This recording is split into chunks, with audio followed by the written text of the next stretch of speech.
maybe even you. And I'd sell my soul for total control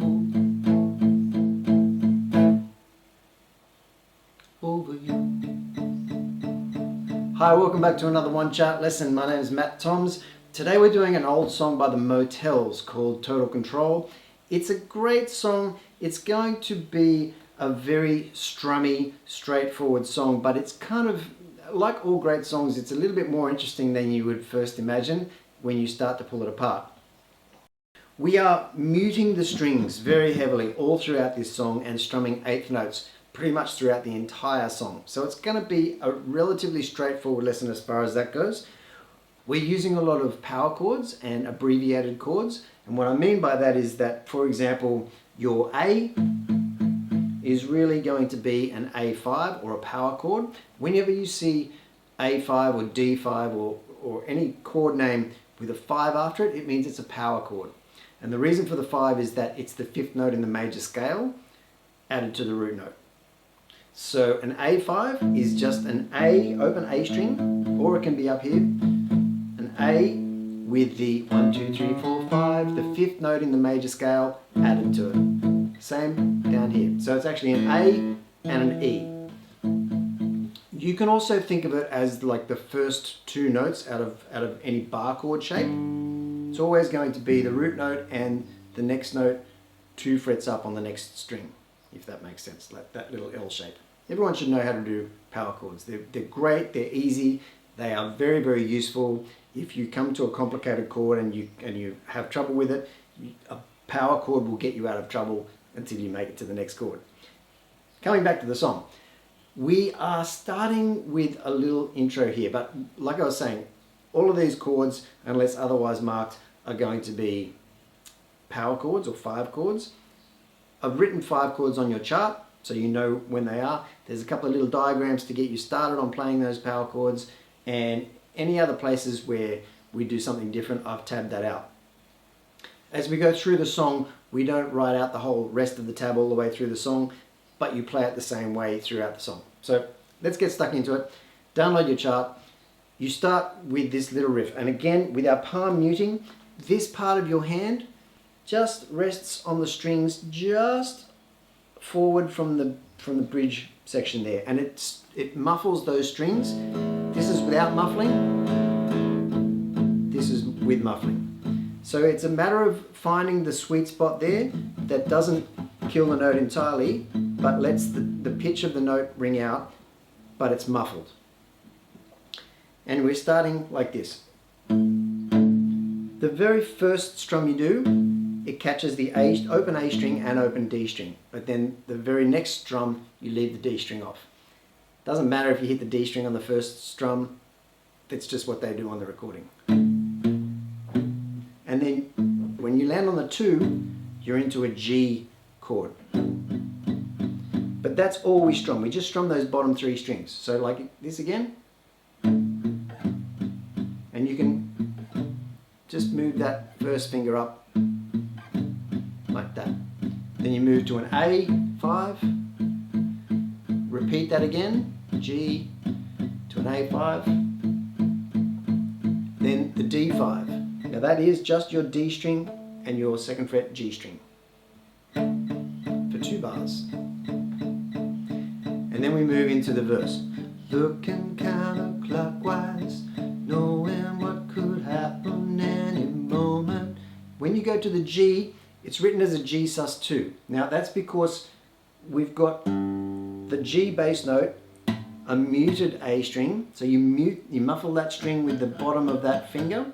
So you reach over with your 2nd finger to reach that G on the E string 3rd fret. But you keep that finger on the D power chord. You could grab the strings like that, but if you're playing with a pick or a fingernail, that's what you're after. Right? So, looking counterclockwise, knowing what could happen any moment, maybe you. Up to A, maybe even you. Again, steadfast collapse, always certain any moment, maybe you, maybe that's pretty much your rhythm throughout the whole song. Now, what happens as we go through this verse section is that you're doing that pretty much every time. You're doing 2 bars of D, at least in the first verse. In the second verse and the third verse, we actually do 4 bars of D before it changes. So it's one of those subtle little changes that makes the song more interesting without it being very obvious at all. So at the end of that verse, you've repeated that 4-bar section 3 times. You've gone 2 bars of D, a bar of G sus2, and a bar of A5, 2 bars of D5, and G sus2, and then A5. You do that 3 times through, then 2 bars of D5 at the end of it, and then we move into the first chorus. I would sell. Now, it's an E minor, but we're just doing the first couple of notes out of it. Sell. F sharp 5, which is your 2nd fret E string and your 4th fret A string. Don't worry that this is kind of like a bar chord. It's still just a 2-note chord, power chord, very easy. Then you move to your G, first 3 strings only, shape. But when you do the G, we're going, I would sell, F sharp, G for total and land on the A. Do it again, and I would sell my soul for total control. And this time, on the 2nd bar of A, you stop on the very first beat. Then we're into another verse. It's played exactly the same way, but this time we've got 4 bars of D5 at the start, moving through your G sus2, which is a really nice sounding chord, and to your A. You repeat that twice this time, and at the end of the verse you're playing 2 bars of D5. I would sell, another chorus, my soul for total control. Do it again. Yeah, I would sell my soul for total control. And we do it a 3rd time this time. Yeah, I would sell my soul for total control.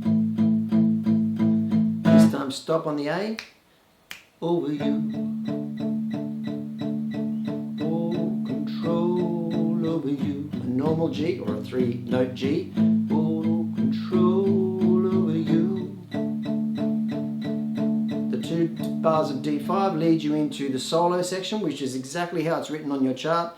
4 bars of D5, 1 bar of G sus2, a bar of A5, 2 bars of D5, and then you repeat that whole thing again. When you get to the end of that repeat section, the 2nd time, you hit that DS al coda. Now what that means is del segno, which sends you back to the top of page 2, where that little kind of $ looking thing is.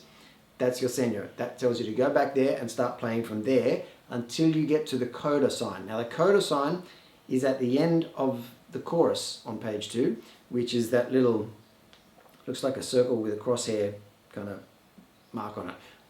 You play from the segno down to that mark. When you get to that mark, that sends you down to the very last line of the chart, which is the coda, and you play that through and you're at the end of the song. It's a great song. It seems relatively simple, but if you follow the chart closely, you'll see that it's actually a little bit interesting in the way they've set it out. But a great song, and a really good song to practice your very steady 8th note muted strumming. Good luck with it. Let me know how you go. Thank you for watching. We'll see you here again soon.